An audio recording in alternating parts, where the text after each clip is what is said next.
Well, good evening and happy Friday. Welcome to the Just Jump In live stream. I did not know they changed the music on that countdown. That was pretty good. The countdown I created was pretty long, so I started using the default one. Um, but anyway, so a nice little change. But welcome everybody, and let me know you're around, whether you're lurking or you're chatting. Just say hi, talk about what you're working on, hobby wise or otherwise. But hey, Tim, welcome to the chat. Nice to have you in here.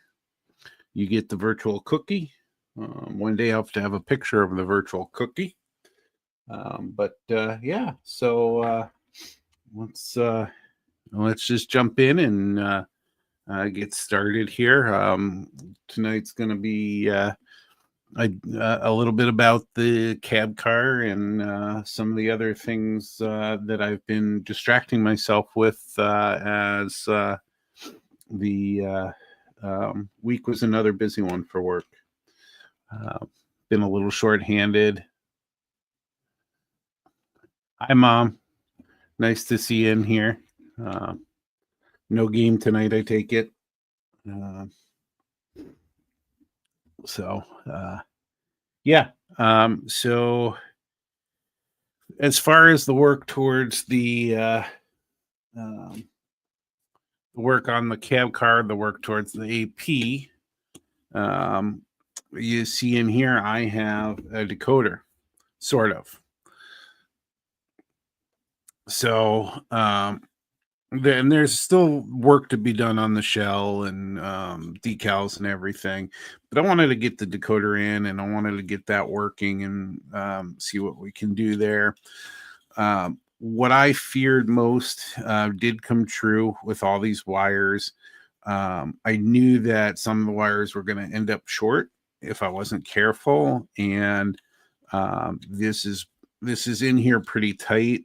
I kind of wanted it over more because here is the center. I kind of wanted it over a little bit more and then have the have the speaker over kind of across the way from there. And so, like I said, what I feared was going to happen happened. And I started cutting the wires long. Let's see if I can pull this out a little bit. I started cutting the wires long. You see, so while I wanted them a little tighter and I wanted this clean because there's a lot of wires there. So from the wires from the far end, there's a lot of there's quite a bit of slack, but I cut them down a little bit. What happened over on this side is I cut the two red wires just short enough, but when I went to strip them so that there was room to and the black wires as well, sorry, and they're these thicker wires here, those are the marker light wires. They cut too short, so I can't solder them in here, and so I'm now have to replace that hole and get the marker lights on both sides. So we'll see how that goes. We'll see if it disturbs. There is let's see if you can see here. It's going to be grainy, but there is microcrystal clear in there, and so we'll see how that disturbs everything, and if I don't make a mess of that. The other thing that I was having difficulty with was, and you'll notice this, probably you won't notice if it's too far away. This is Nick's train, so this is the decoder buddy. So I don't even have the decoder on here yet. The decoder will go over here and connect to these pins, but I'm using this because of all the functions. what I didn't realize coming in is how small these connectors are, and worrying about, and it's actually these side ones that are even smaller, and trying not to get solder on crossing over. Um, I have, um, well, I have, I guess, a thicker solder, like a the thinner solder that I have is old, and it doesn't stick well. I inherited it from my dad. Uh, so I haven't gone out and gotten other solders, so I had some of my own, but it's a lot. And even though I have a small tip on my soldering iron, because I use a very small soldering iron, um, a lot of that gets on, a lot of the solder gets easily onto the tip. I even lowered the temperature working with these thin wires, and I struggled with it. So I had to walk away from it, as I usually do when I struggle.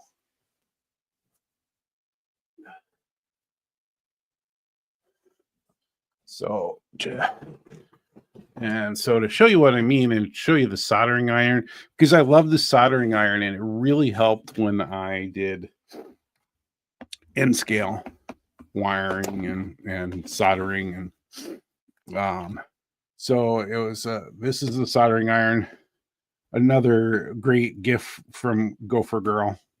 Well, it might not have been a gift. I know I had her look for it on Amazon, and they've actually now have newer versions and everything, but um, it heats up in 11 seconds, and it's got a nice tip, and it is easy to get in. I have a shaky hand, but it is easy to get in, and um, I try not to over solder. So, talking about this is my little soldering kit. Talking about the solder, you can see this is a just a thicker solder. I got it from good old Radio Shack many years ago. So this is even old too, not as old as the other solder I inherited from my dad. Um, but you can see if a drop of that uh, goes onto the tip, it pools onto the tip pretty good. Here's a con- comparison of the tip and the solder. So I'm struggling with that. Now, I've been soldering for a while now, but it doesn't mean I'm an expert. And so it can get frustrating doing this. I certainly don't want to ruin the decoder buddy or the um, decoder, and I'd like it to work and have all of its functions. But I did get started on it at least, and so now I'll have to fix that. Once that's all done and I get that in place, we'll have to decal the sides. I haven't done that yet. There's um, uh, uh, a black stripe that goes across here, across these windows, and then on one end there's stripes, New Jersey Transit stripes, um, and then various other New Jersey Transit decals. Um, So, and I'll talk about decals later on another project that I'm going to share and my frustration with them that I'm worried about with these. The other thing I did on here, because of if you remember, um, I had issues. Oh, hey, Brad, welcome in. Nice to see you in here. Appreciate you coming in, um, and appreciate all the updates on your work that I'm getting to see as well. It's looking good. Um, so, um, on on here, I was saying is, and you can see it better maybe in here. When I was building this out, I actually cut out part of the ends and replaced them with styrene to get the windows in there. And so these are styrene pieces, these two pieces, and every time I do stuff on them and get them ready and do other work on these, when I was putting in the ditch lights, there are ditch lights underneath here, those would pop out. So I continue to use putty and I actually went ahead and added some drops of CA on the I'm sorry, drops of the Team Extra Thin on the inside, hoping that I can get them to bond with the shell and not pull those out. And then I went ahead again, and on the putty, I went and did the wet sanding to sand that down. So that'll have to get painted. So there's quite a few steps left with this cab car, but that's what we're working on right now, and I will have to get back to that. Hopefully I can motivate myself to work on that this weekend. As we have date nights with home hockey games for the University of Minnesota Golden Gopher men's hockey team. We have season tickets for them, and we haven't gone to many games lately, but we always go to senior night games. And so tomorrow is senior night. So and it's kind of midday, it's 5:00. So we'll be doing that. So anything I get done tomorrow is probably going to be in the morning, unless I do some work for my actual job, which may be a possibility.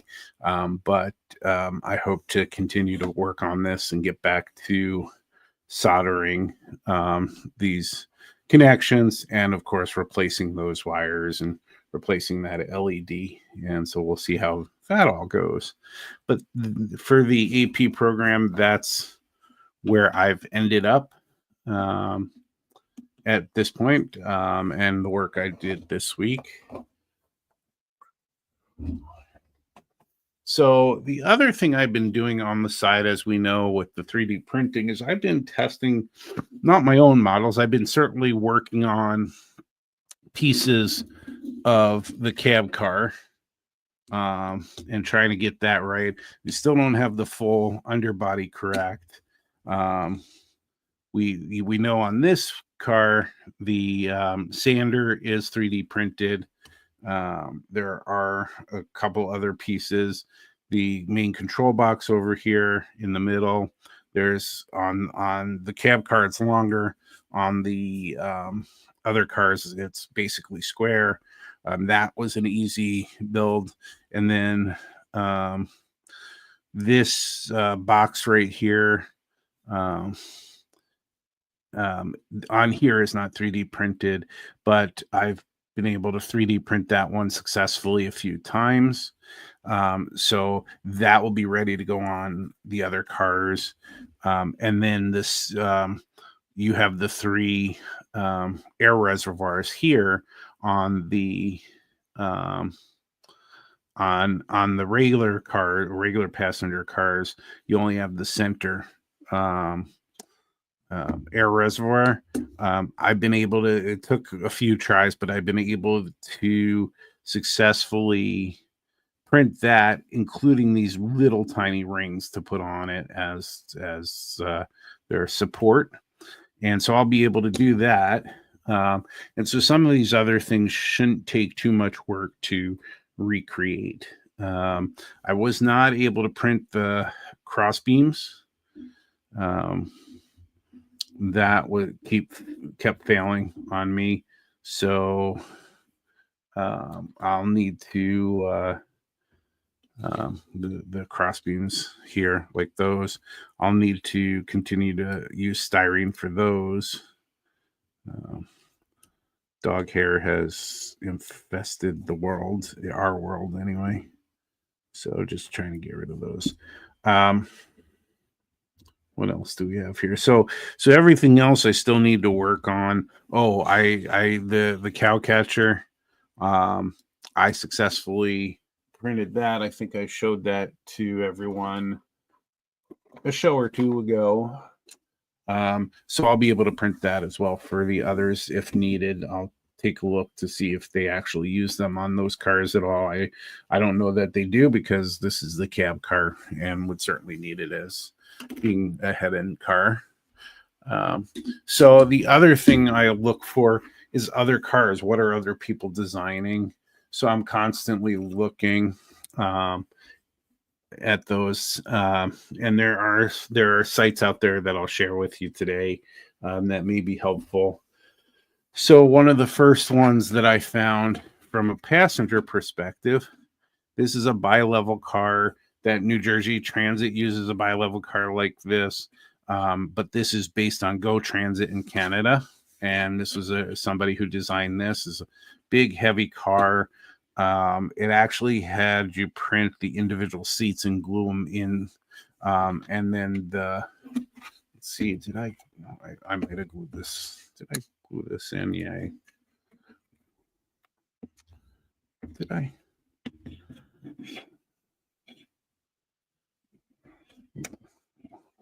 Why would I have glued that in? Not sure why I glued it in, but I did, and maybe I was following their directions. Some of them will have directions, some of them won't. So you can't really see, really hard to see in there. But you glue in, there's 2 levels, and you glue in the seats at each level there. And from a design, it's not bad. The trucks, the author of this one admitted in the paperwork that the trucks needed work. They weren't very good. And the trucks I found were good for freight, but not passenger cars. Hey, Gopher Girl, welcome in. And so where I start my search now, the 2 main sites that I use are printables, which if you know manufacturers, it's Prusa manufactures 3D printers, owns that site, and I forget who the more popular one is. Thingiverse, and I forget who runs that one, but it's another printer company that owns that one. And so I look at those mainly, but I start with a site called Yagi, which is just a meta site for 3D printers. Let me see if I can share that with you.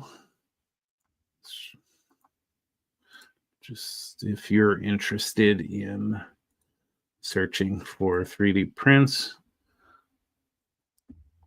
And let's see here.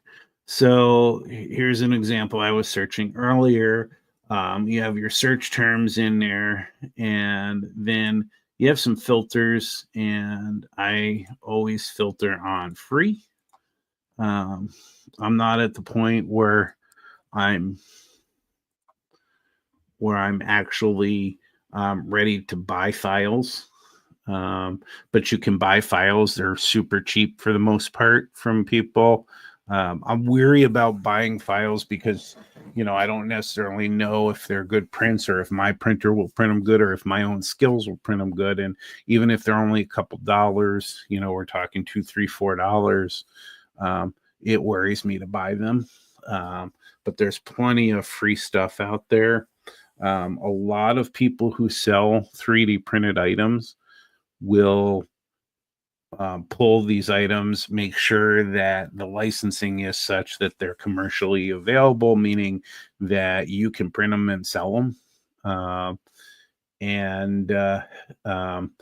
making sure that when I do the dollhouse build that I'm working on, I'm making sure that all of the parts that I'm showing, I'm giving the right attribution to, and making sure that they're all sellable. Because if people really are interested in the parts and not just the table that I created, and they're willing to pay a couple dollars for them, I'm willing to sell them.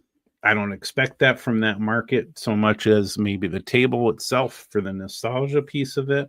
But that's what I look for. So when I'm looking through, and there it'll tell you, it'll take, when you click on a print one of the, and you select one of these, it'll take you out to that site, and it'll tell you here, Colts 3D is another one that I've printed from. And sometimes these prints are on multiple sites. So that's certainly possible, that you see them on multiple sites. The uh, the power substation was a modeler had um, modeled after the Walters kit for the substation, and it's a really really nice facsimile and much cheaper that way, because he gives them to you for free. So, and there's so many of these different cars that you can try. So I decided I'm going to try a few. So it started with the passenger car.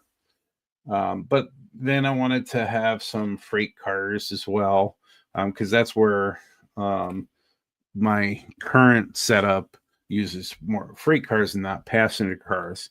So the first thing I found was this open hopper car for coal loads.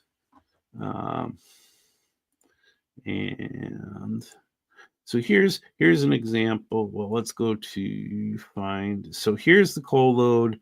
This one is on Colts 3D.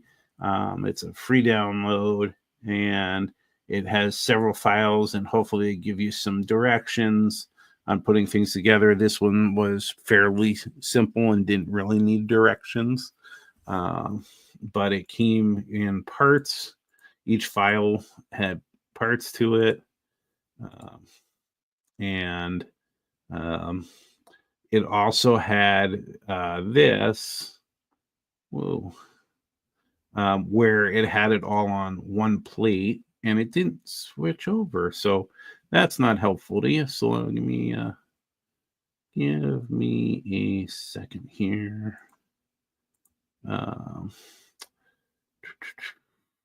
Your screen. I got to figure out if there's an easier way to flip between them.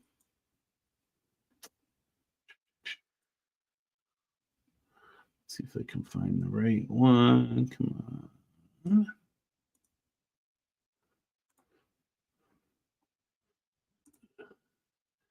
So this one gave you the option that had files on it that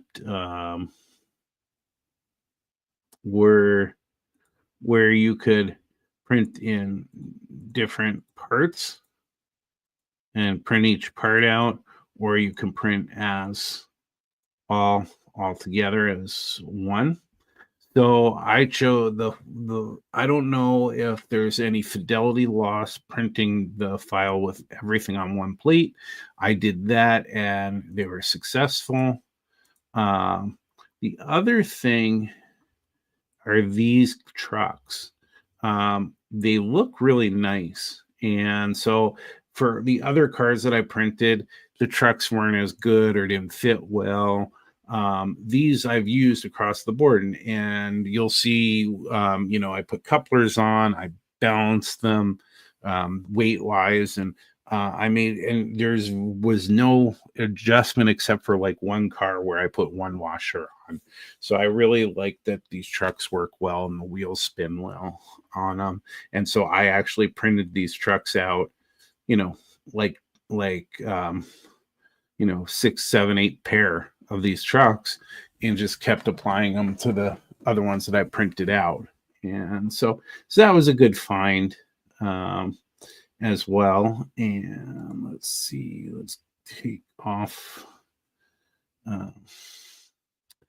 And so here's one, and they're not painted at this point yet, or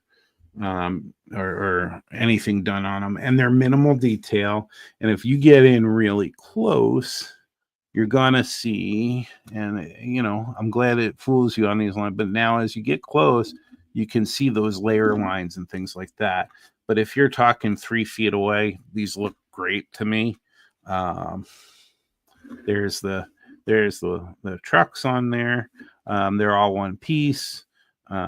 So for sure up close, the maker of this one put together a lot of detail on this, and I don't know if the spinning will work well on here.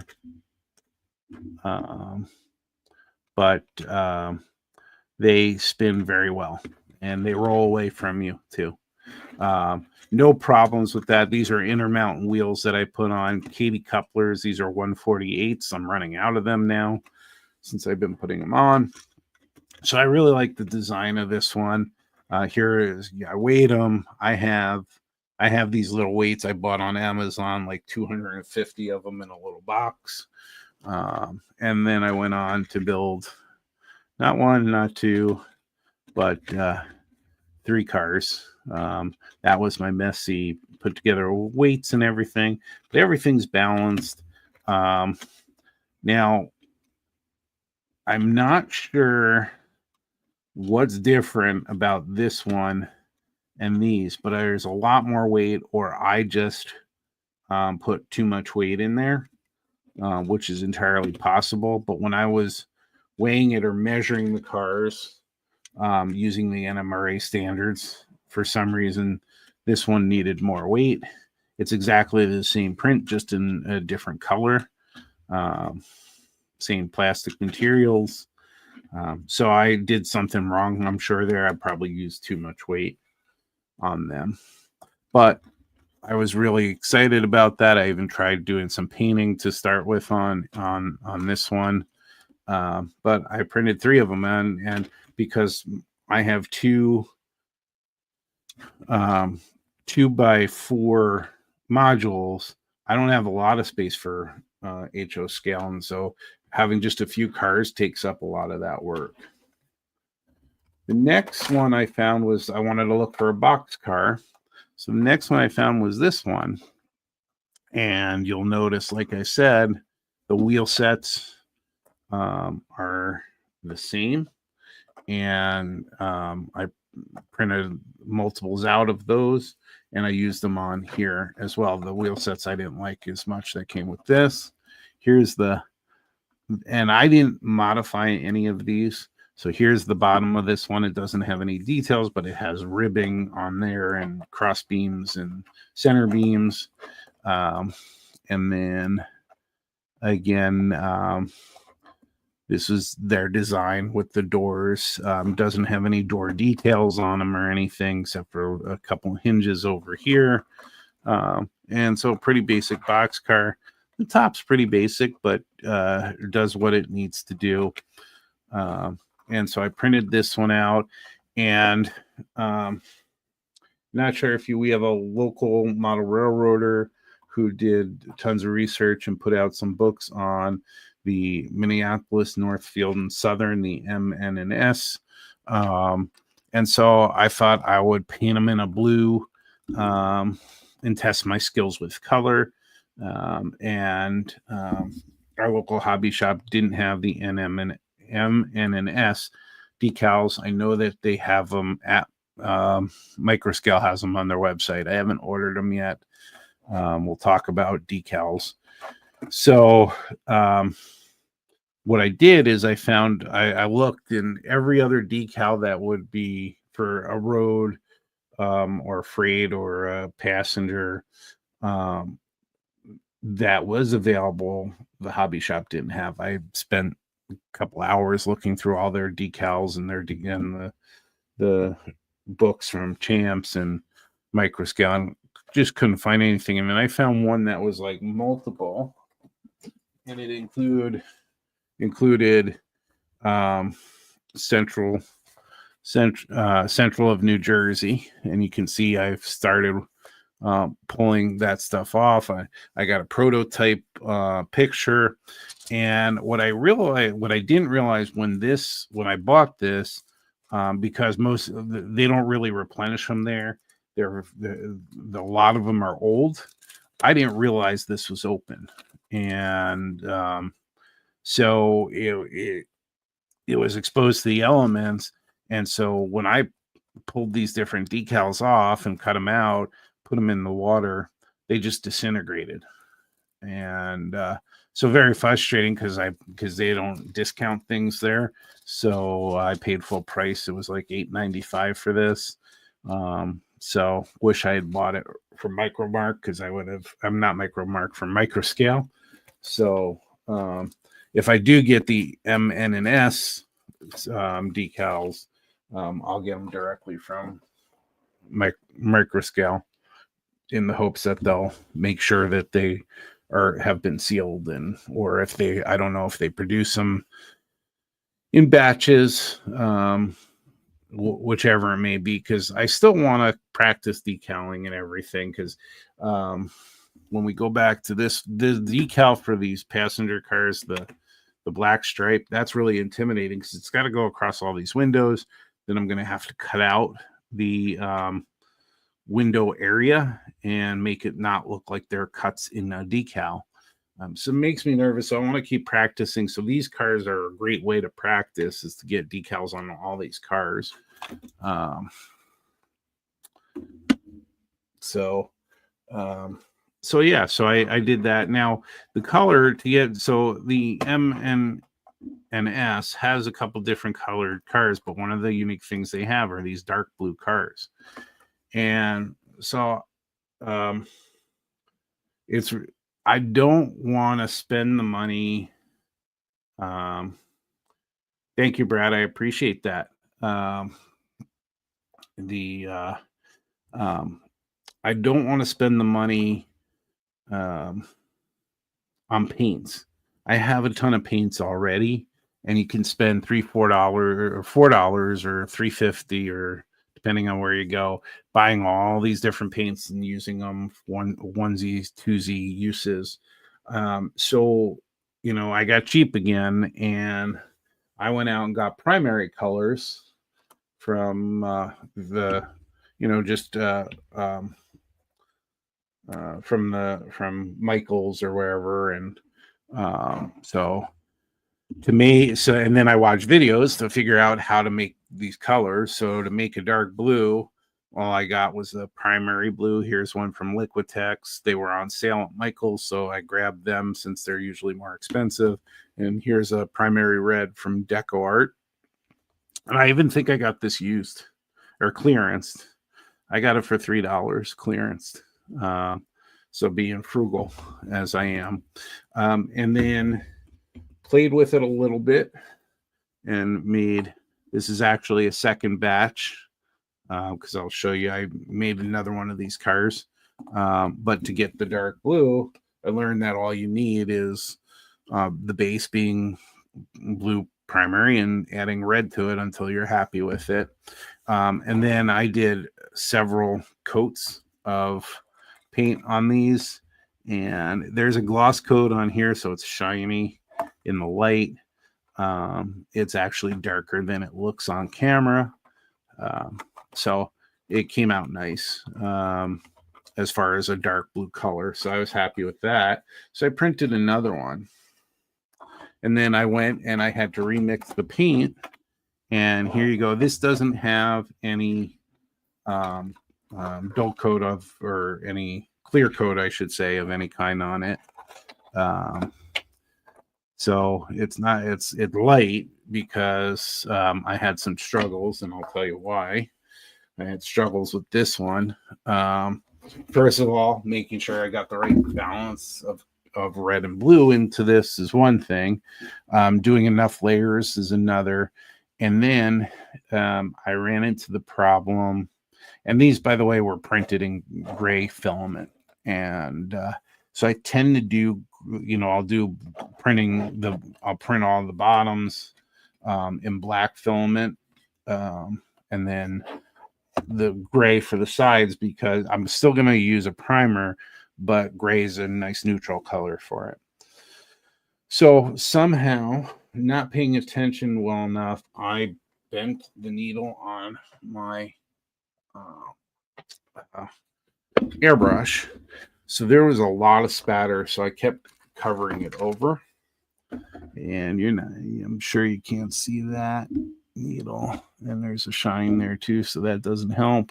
But I definitely bent that needle, so I had to reach out to Spray Gunner is the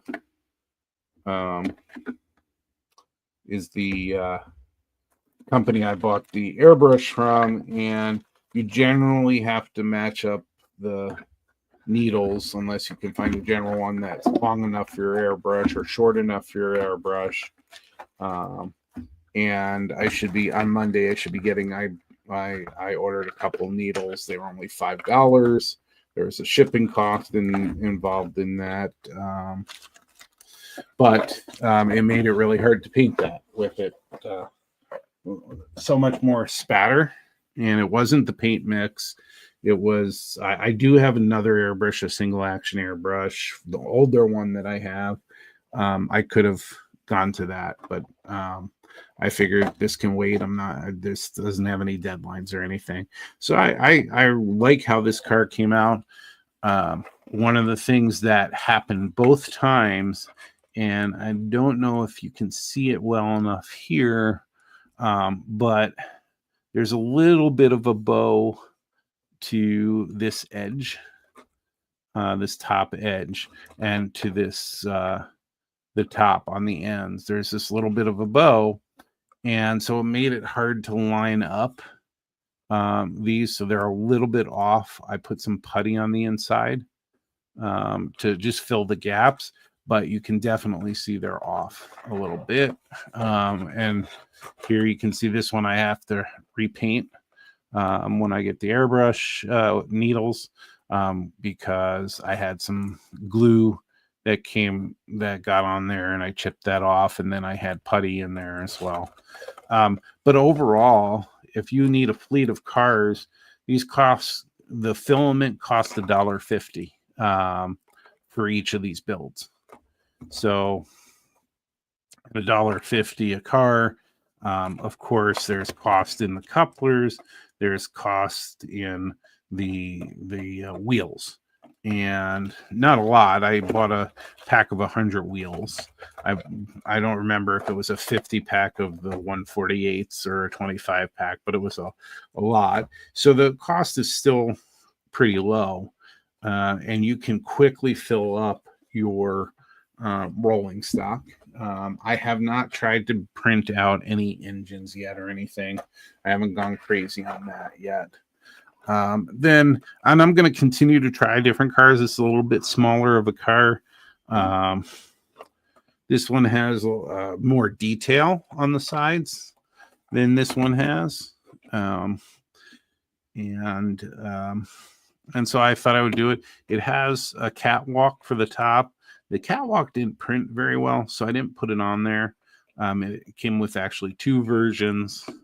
The bottom came with a couple of greeblies or cylinders that were attached, generally the same type of bottom from that. And then I printed the same wheels out and added those. Balanced everything. There's the weights are in here to balance this one for the NMRA weight. And then I don't normally cut these off. Normally I'll bend them, but I was having trouble with this one bottoming out, so I actually cut those down. The pins.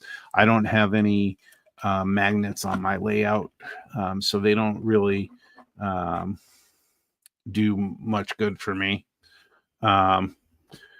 Tim, I was thinking about bringing them to the modelers retreat. I wanted to bring the other cars. So I wanted to bring, that was a topic I was going to bring up as well. I certainly can. And if anybody, and I know it was asked previously, I think I showed I believe I showed the tank, the hopper cars, and somebody wanted to know where you could find them. So I will, and I think this is one that you can find in multiple places. For whoever's, and if anybody asks, I can always add.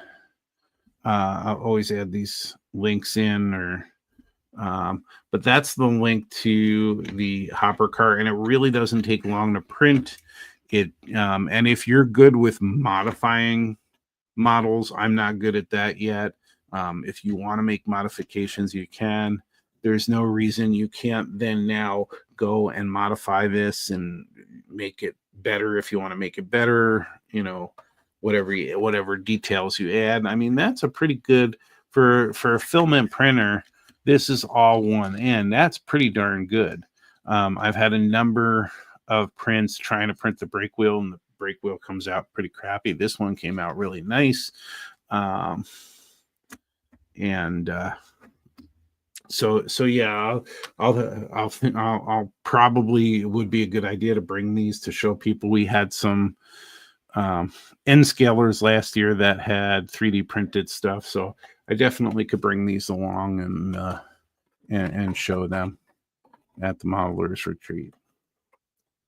And let's see here.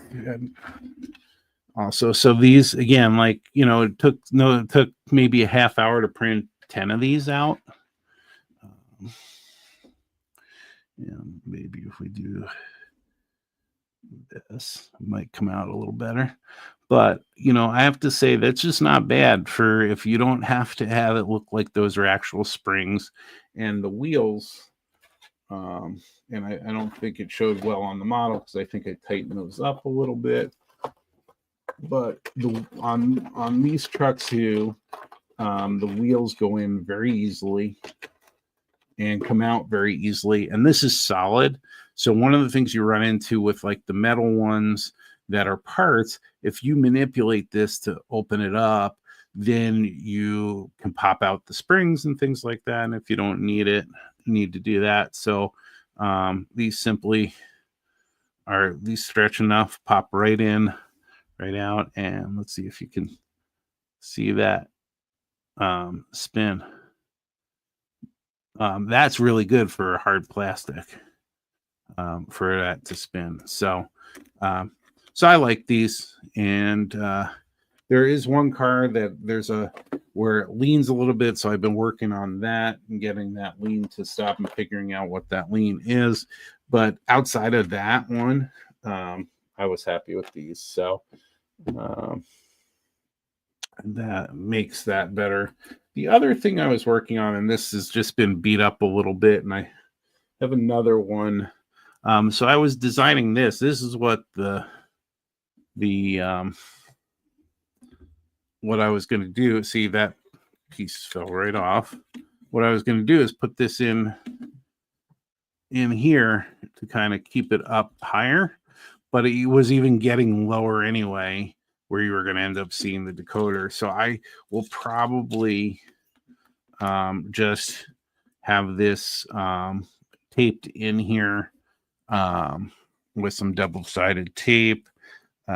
If I do put the lighting for like passengers in here, I'll have to figure something else out, or maybe I'll just put some lighting kind of over here and then across here, and it'll be a little bit off. But I was tinkering with that anyway, so that was in front of me.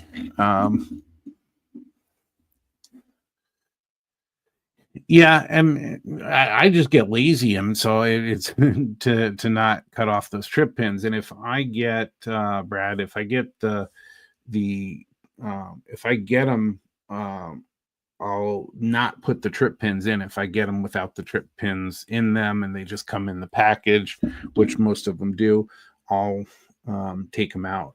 But if they're already in there, they're pretty impossible to get out. So cutting them off is a way to go, especially if you don't. I mean, really, the use of them, you can, if you want to model wiring for them, like brake line wiring or any electricity, wiring for electricity, you can do that with a little bit of plastic or styrene rod, really thin styrene rod. You don't need to use these for that. So cutting them off is the way to go if you're not going to use them, because all they do is you get one, even if your track work is really good, the weather can affect it. And if it pops the track up just half a millimeter or something so tiny, one of those trip pins can hit and continue to derail your train. So good idea to cut them off if you're not using them.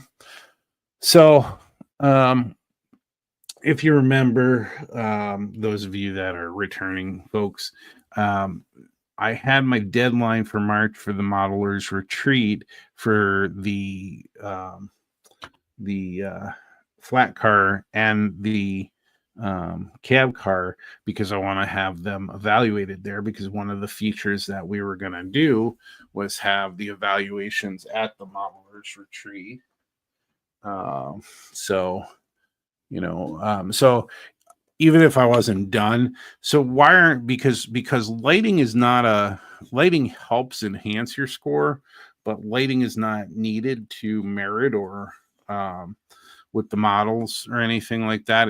It helps jump up your score a little bit, but you're gonna merit or not merit based on the work you do anyway, and then any other detail is just a bonus.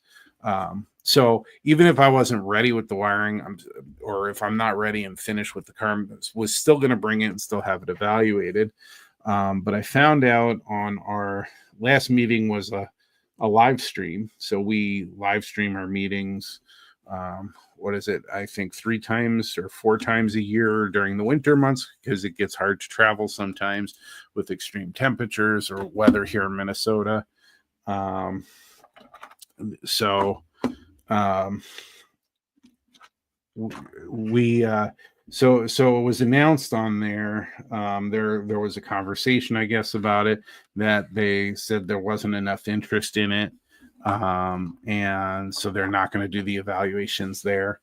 I was hoping, and I was hoping that my models being evaluated there would push other people to do it, because my models, if you haven't been to this modelers retreat, it's an RPM meet.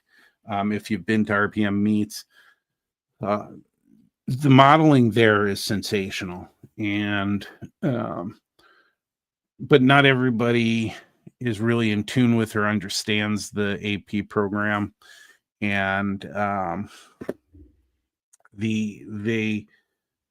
I would like to promote it, and I'd like to achieve with the AP program as well.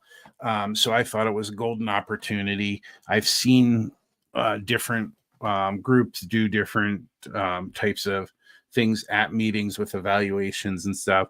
So I truly was going to have my models be done there, primarily to promote it and get other people to do it. And then secondarily, I can't really have anybody at my place. I have a dog who doesn't like outsiders and scare.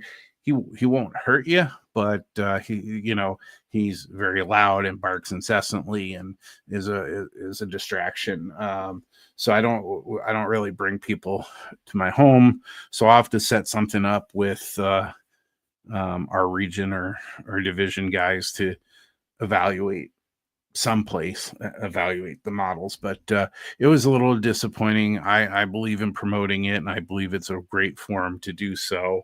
And I think you have to start somewhere with it. So even if it didn't drum up a lot this year, I would hope that it would continue to get people to do it. But I'll have to wait and figure out how we're going to evaluate those cars. I'll still plan to bring those cars with me to show people, and it's a really fun event. The last time I was there, I was on my feet pretty much the whole day, talking to people. I probably sat down a couple times in front of my stuff and answered some questions for some people with my stuff. I was thinking of bringing the abandoned depot with me. And I brought my plans last year for the New Jersey Transit Railroad, but I didn't really have anything to show. I brought the shells with me of the station the 2 versions that I had done. I brought those with.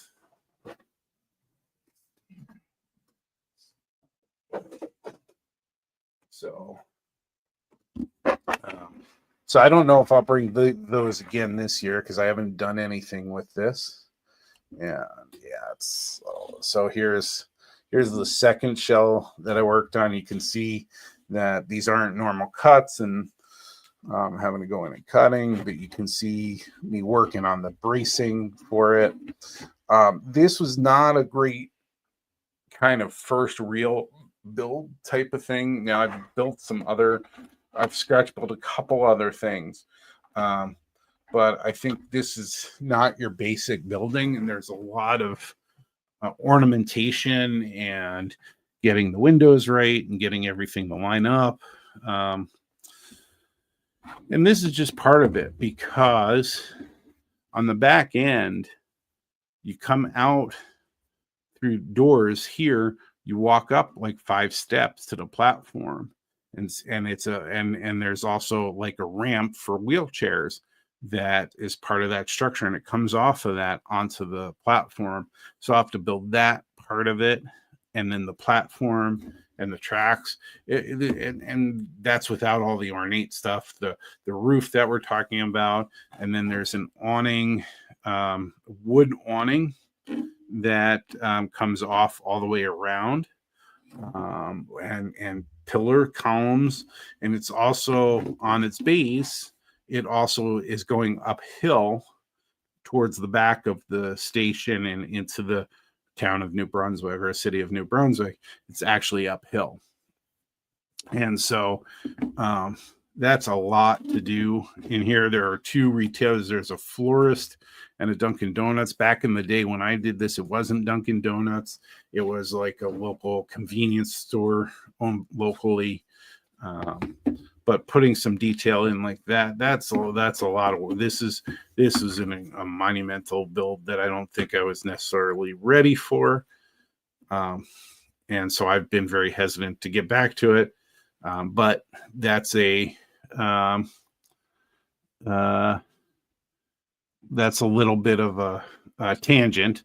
But I brought the 2 of these last year, and they got a lot of looks and questions and things like that. So I'll probably focus on bringing like the 3D cars. I will probably bring the dollhouse miniature table. I think people will get a kick out of that who are model railroaders. And so I think maybe I'll bring that for display, and that's going to go to the Dollhouse Miniature Show in Chicago in April. But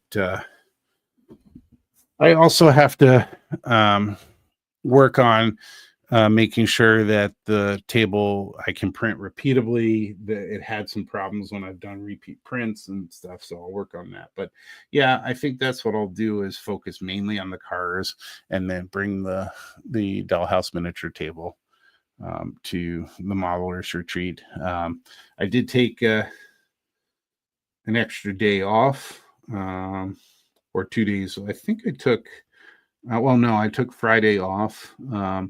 They're set up. If you want to set your models up, you can set them up the night before. And I think there's a slideshow that somebody's putting on, and it'll just be just a quick social evening. And then Saturday, I think I shouldn't say I think, I'll just go out and take a look at the TCD NMRA. TCDNMRA.org is the website that you can get more information on the event. And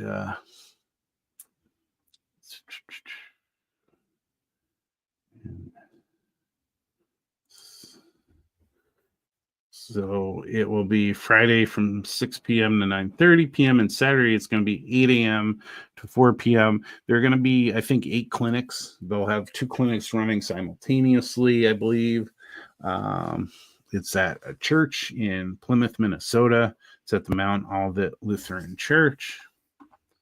And it's a really good time. And I just remember, and we did it virtually. The first one I attended was virtual during the pandemic.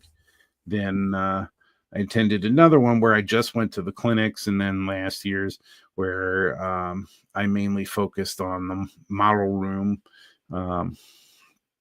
and enjoying other people's models and talking to them, and getting my powdered donut all over the place like everybody else. which I think have been banned this year. But yeah, so um, that's a good time, and I'm certainly looking forward to that. Then the convention coming up as well. Um, I could, so if I mean, I could wait till the convention to have them. Uh, yep, Jimmy, powdered donuts are banned. We learned that at the last TCD online meeting. They I guess if you now normally I would really be messy with stuff, but I wasn't messy around models because I didn't want to get anything on my own models, let alone anybody else's. And uh, yeah, but apparently some people did, and so they got banned. Only takes one to ban the fun for everybody. But yeah, that's a good time. It's if you're somebody who's social and wants to wants to spend your time talking to people and getting to see their models and asking about their models and getting help from people. Ask questions. If you see somebody's modeling that you like and you're running into an issue, it's a great place to ask questions. And then there are the clinics, and the clinics are great too to learn from and enjoy and sit down for a while as well. So definitely gonna definitely looking forward to that, and the days off from work. Work's been a little bit hectic. I've been short-handed at work with my team, and it's caused some issues, and kept me busy and tired and ready to work on model stuff, and then be too tired to work on model stuff at the end of the day. I was looking for a little bucket of stuff, so I have all kinds of printed stuff in here. But I was saying, I mean, I here's a simple version of a box that would go. I was saying that would go here. That's 3D printed. So that, something like that would go there. I don't know what I did with the cow catcher. Here is, this one is the short version of this. That would go in there. Now you see this texture here.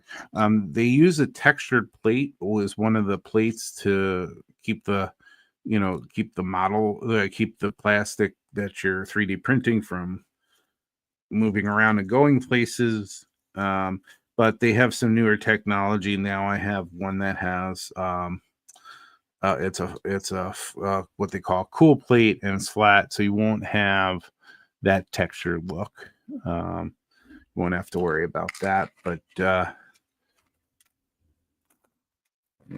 thought I brought the other one in. Oh, I did.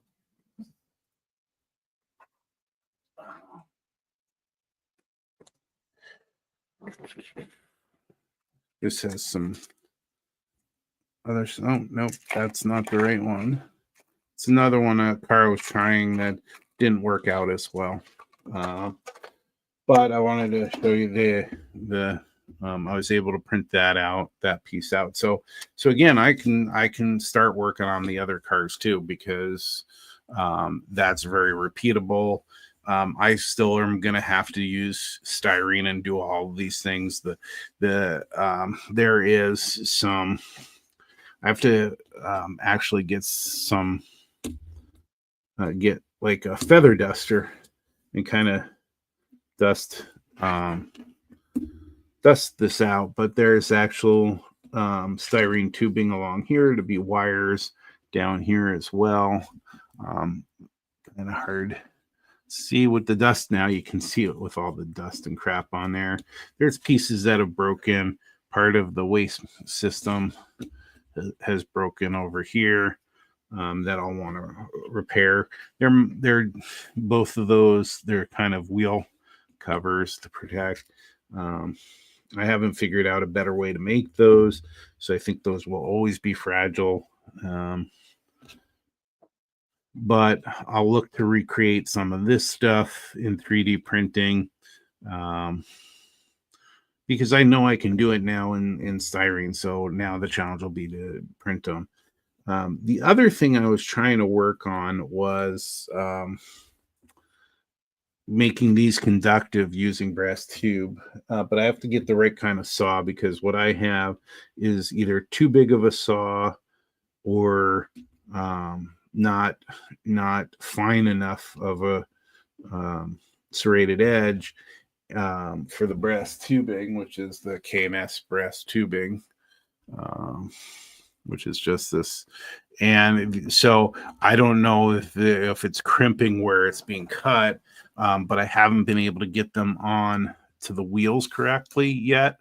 And so I think I have to get the right type of saw for that. And so hopefully I'll be able to feature that when I get all the wiring in. So the wiring will come down from here, from the decoder buddy, and wire to the wheel set, to one to each wheel set. And so the idea is that you put the brass tubing over the wheel. You pull the help if the sun camera. You pull the wheels apart. You put the brass tubing over top of that, and it's really tight, but it's supposed to allow the free movement. I just wasn't able to recreate that yet.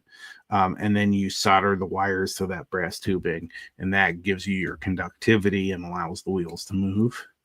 And then I'll obviously remove these metal plates, which were made for DC. But we'll get rid of those plates and do the brass tubing if it works out. So that's another project so lots still to do on this one. You would think I was getting close, but there's still lots to do to get that finished. And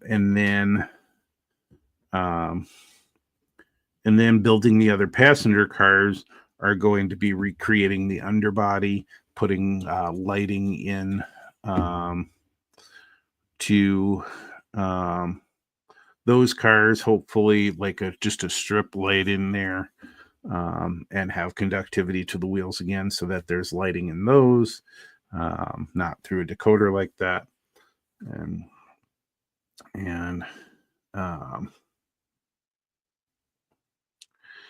Yeah, but Jimmy, the fry cakes that I've had that I grew up with was like funnel cake. You put the sugar on top anyway.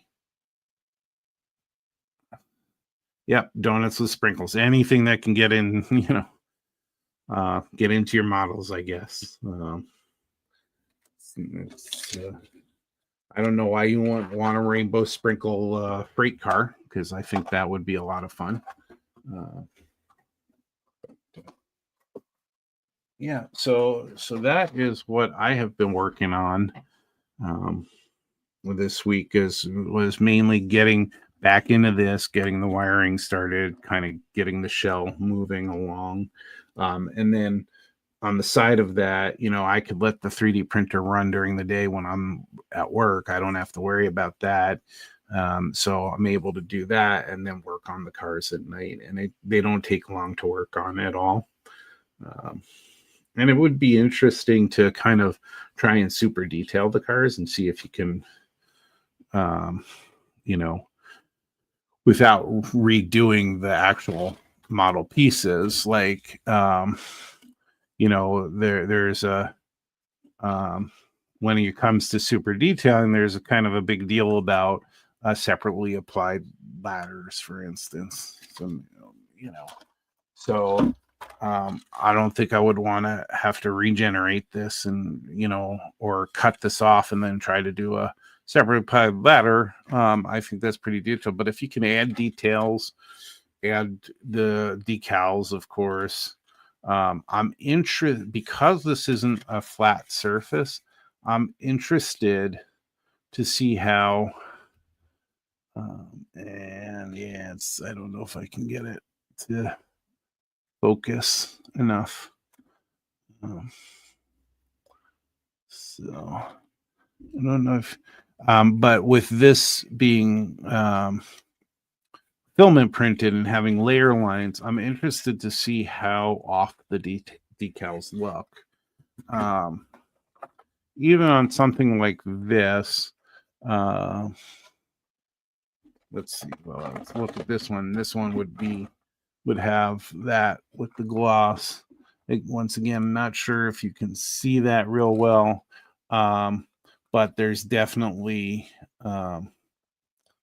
lines or from the 3D printing that if you're not going to sand it down, it's likely to show up with the decals.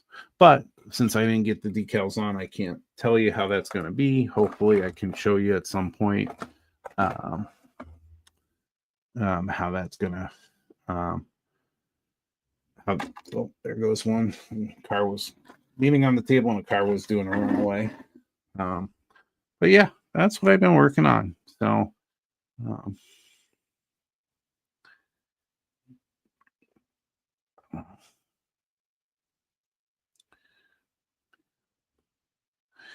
I Jimmy, yeah, I think a little bit, but when you're talking about a decal being super tight against there and having I suppose there are things you could do, like you could maybe do multiple layers of a clear coat, like a gloss clear coat or something, might help fill in well, I should say well, yeah, the way if I understand it correctly, and I could be totally wrong about this, the way a gloss clear coat works is in order to get that gloss and that flat that finish, um, it fills in gaps, my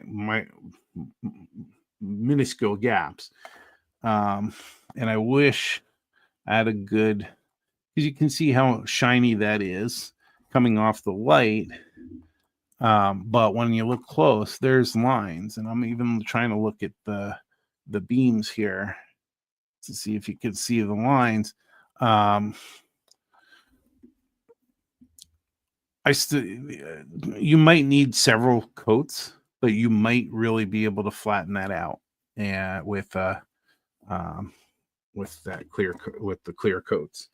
I think I did. I think I did two clear coats, two runs of the clear coat on here. That's something I have to get better at too. I used to like spray it once and think it was all good, and it didn't seem like it didn't have a gloss to it or anything. So like this one, I did two. So you definitely may be able to do that. I'd be interested if anybody finds out or anybody knows if there's a way to do that. The other way to do that is finer lines when you're 3D printing. Um, you could, I'm not using the finest lines or the finest nozzle. It would take an insanely long time where this side maybe takes an hour or an hour and change to do just the one side. That may be 3 hours, 4 hours, 5 hours if you're talking the thinnest nozzle, the thinnest lines, but you may get a better, you may get a less lines out of that um, if it's finer. The other way to go is bigger lines. The biggest lines, you're going to have less layers, so you're going to have less of the layer lines. I think how that I don't know. I haven't. I used the second biggest lines for the nozzle I have, which is a .04 nozzle. There, you can go up to a .08 nozzle, and that's going to be a thick line. So you may well be able to do that. Um,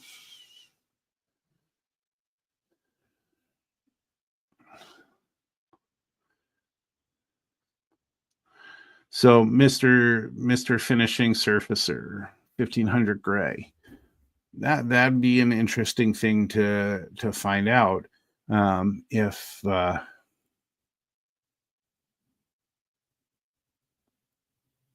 so,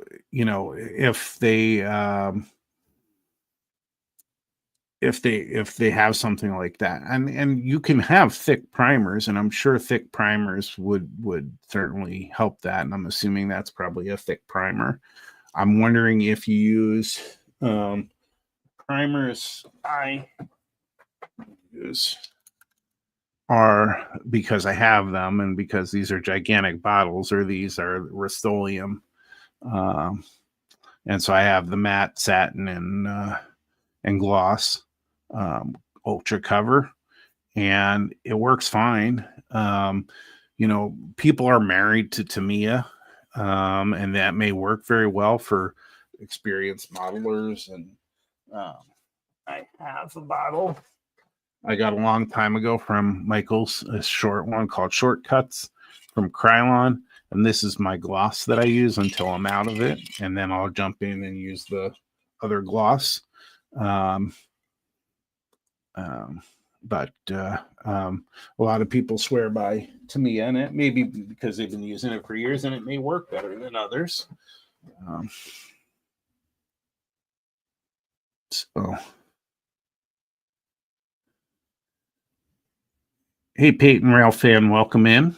I didn't see you sneak in there. Thank you. I appreciate that.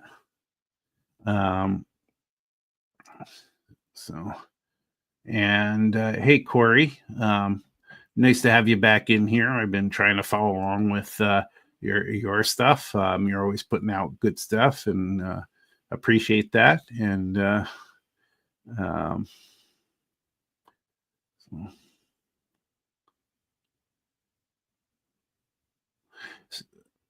yeah, and yeah, anything that's considered a filler primer. I'm sure there's plenty out there at your Home Depots and your Lowe's and your Menards as well, and other store your Ace Hardwares and stuff have these big spray bottles of primer that certainly do that. I wouldn't recommend it, but I mean, you could sand if you wanted to try and get rid of the lines. You definitely could sand. So using the same nozzle and the same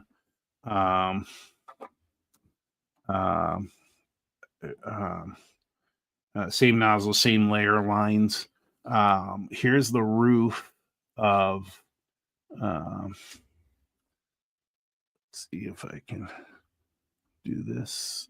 Here's the roof of this car. This isn't my favorite car. I like the side details that they have here, and the layer lines don't appear quite as much. But this roof, and this is a design issue, not a printing issue, where you have all this grading, and it's very hard to get angled lines to print flat, like a flat angle. So you have all these what look like steps. I printed for Gopher Girl. I printed a drying rack for her sink, and it's got a pretty steep angle to it to let the water drip in, but it's in steps because it prints flat layers. You can see here that these are not flat. They have the layer lines in them. There's a better shot. So when it's printing on an angle like that, it can't really print flat, just because of the setup of how it works. But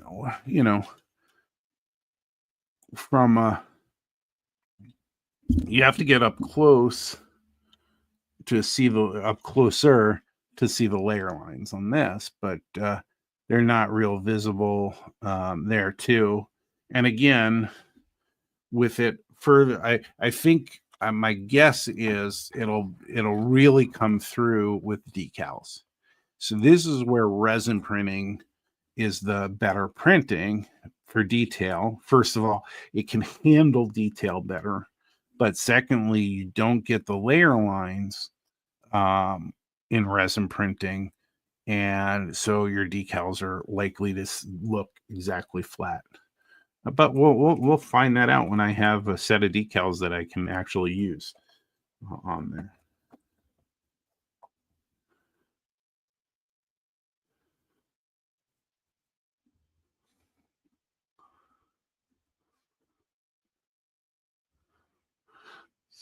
So yeah. And so that once again, that's where I am. Looking forward to next month. I hope to have a little bit. I hope to be a little bit further on this for next week. So I'm not going to be focusing on these cars as much since I printed so many out at this point. I'm running out of couplers. I'm running out of wheels. So I'm going to have to order more of those.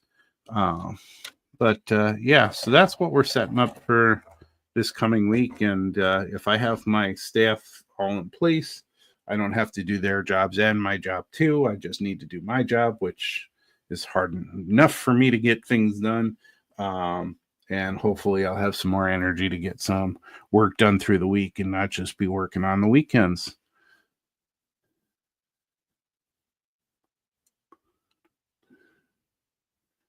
Yeah, and if anybody here has a resin printer, look for resin prints too. So you'll have folks designate which ones are for FDM and which ones are for resin. I always wanted to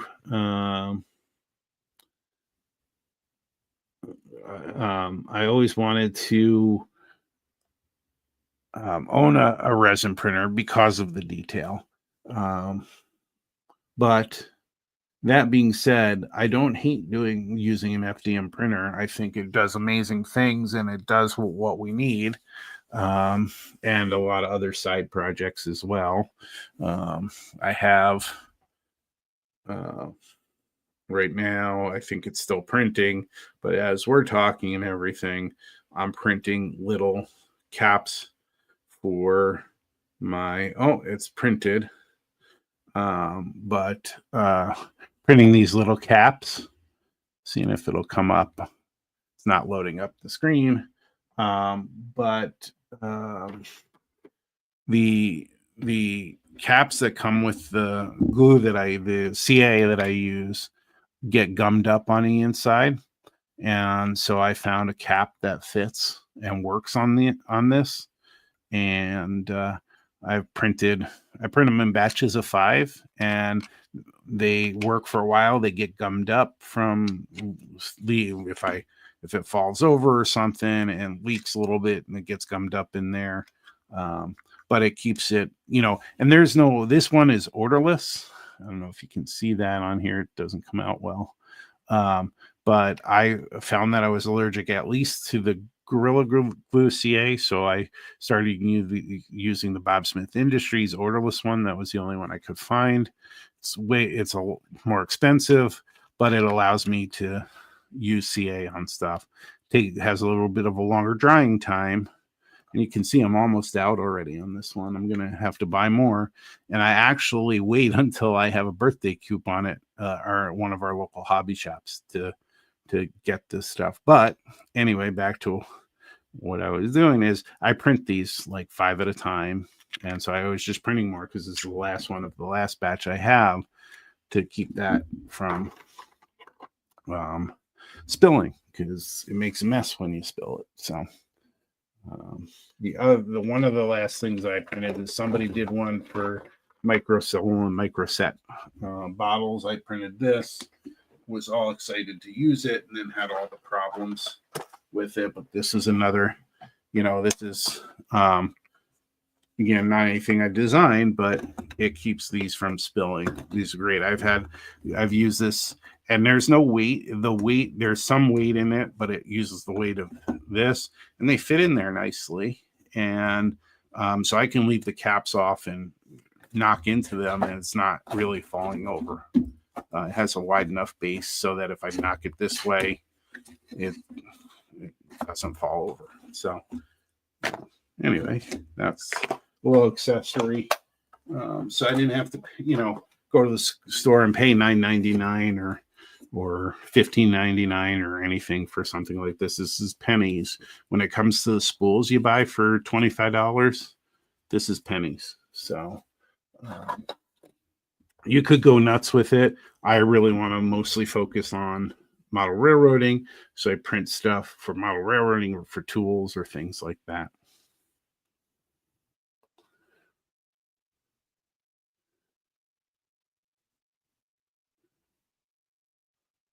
So, Jimmy, with resin, with FDM printers, you can set you have control to set the infill, which is where it gets its stability. Do you have a setting for that with resin, or is it just this is the thickness of the model as it was created, and this is what you get? I haven't done enough further research into that, but it's interesting to know why it would be less stable. I mean, with the resin, you have to be careful of sunlight. I know that that's going to make it less stable and that sort of thing. But you don't have to do that with an FDM printer. Everything's usable right out of the box. You don't have to you don't have to have a curing station for it or anything. They were good to go. These models for on print are good to go. The person who created this set how thick the walls are, but they also set on the inside. There's a setting you can have they call infill. You can have 100% infill all the way down to 0% infill, or maybe 1%. But most of the prints I've seen use 10 or 15% infill. So there's some hollowness to this. This feels solid. This feels pretty hefty, but I don't know what I'd have to go back and look at the file and figure out what the infill is on that.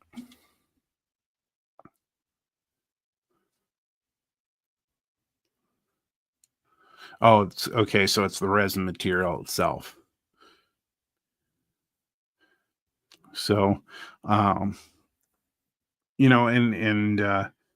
we had a demonstration a couple years back. I think it might have been the first meeting I was to with the Twin Cities division, where one of its members, who's since moved to Florida, brought along his 3D printer, resin 3D printer, and he had been working for a long time to get a boxcar printed in full. And a detailed boxcar, more detailed than this. And he had hundreds and hundreds of prints that he did. And he brought a ton of them along to show all the fail points that happened and everything. And then he did a demonstration and talked about the slicing program that you need to get to know and the process of 3D printing. It was a really informative thing. The funny part, or not so funny part, was during the demonstration, as he was walking around, he had a table out. He had the printer on the table, and then the power going to the wall. He kicked the power cord. It popped out of the wall, stopped the print, and he was doing a print. He started it pretty early. It was a few hours print for this boxcar. And he plugged it back in, and the printer started up and started printing again. Got it out of the printer when it was finally done. And it looked almost perfect, but it had this, because it was on a diagonal, it had this like straight line across it. And that's where he kicked the plug out and plugged it back in. It went back to printing the file. The rest of it was flawless, but had this one line in it. From time to time, the frustrating thing is the printer whether it's your printer settings, whether it's a large print from the FDM point of view that goes out to the edges, don't print as well. when I was printing the table for the dollhouse table, on multiple attempts, the edges were curling up, which happens with large FDM 3D prints.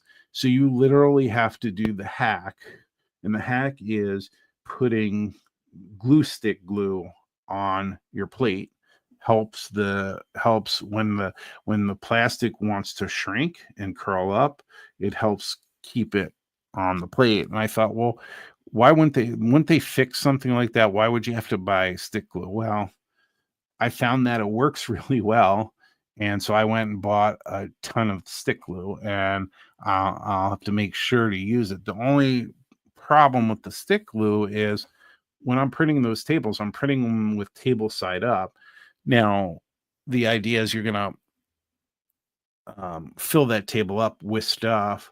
But it was hard to clean those when I just had the plate that had the rough surface.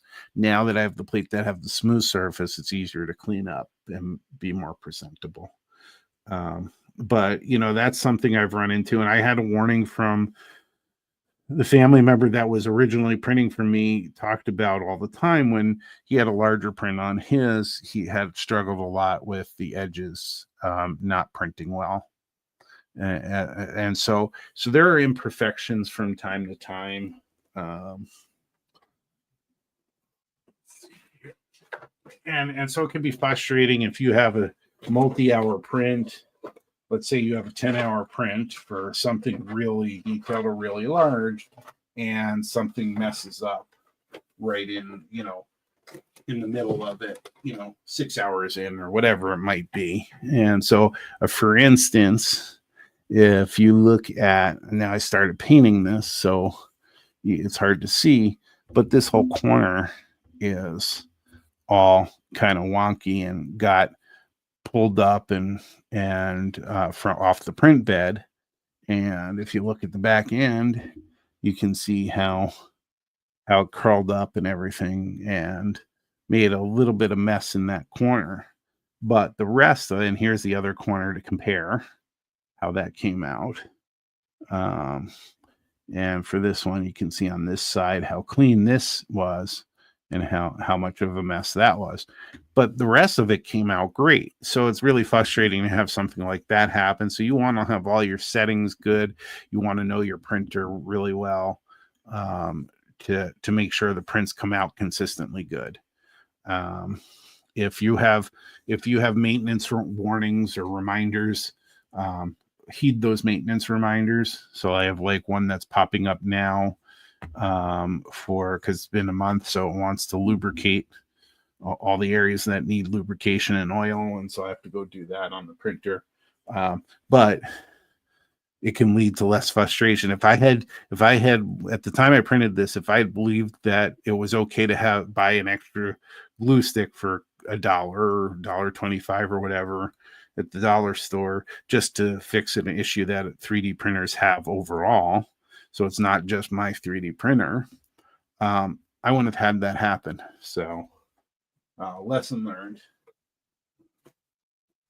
So anyway, well, I have been blabbing away for an hour and a half here. I hope that, and here you go. Let's see if you can see that. So that's all that print was.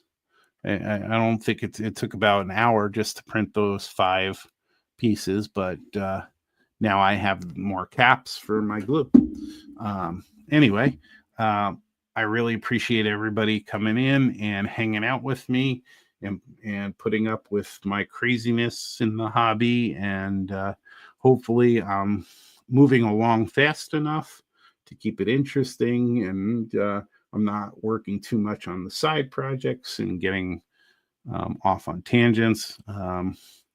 If anybody is, a 3D printer and wants to share files and things like that, I'm happy to do that. My files that I've been working on are through Onshape. They're all public because I don't pay for the service. So you can actually find my stuff on there. And if you want to print it out and modify it, I don't have any rights to stop you from doing that. But you can check it out if you use Onshape, or if you want to check out Onshape, you can find me by searching for DMRJ and see all the different things that I've worked on, from the parts on here back to some of the other older model stuff that I did. And I'm practicing as often as I can on that as well, because I want to get better at this and I want to make better models. I won't be able to do everything on here in 3D printing, but I want to do most of it.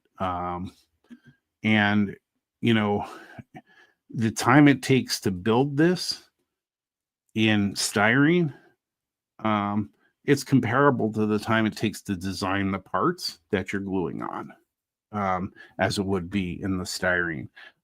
So from a building standpoint, to me, it's the same thing, because you're doing all the design. Whereas for something like this, I'm just printing this out. So the only thing I can do to modify it is make it road ready with, adding details like the metal wheels and the couplers and the weights to make it operate well, and then putting other greeblies and things on here that would super detail it. But otherwise,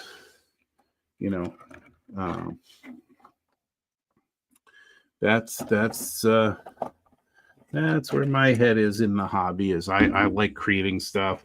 I will eventually get back to model making with the station and other models needed on the layout that I'm trying to build.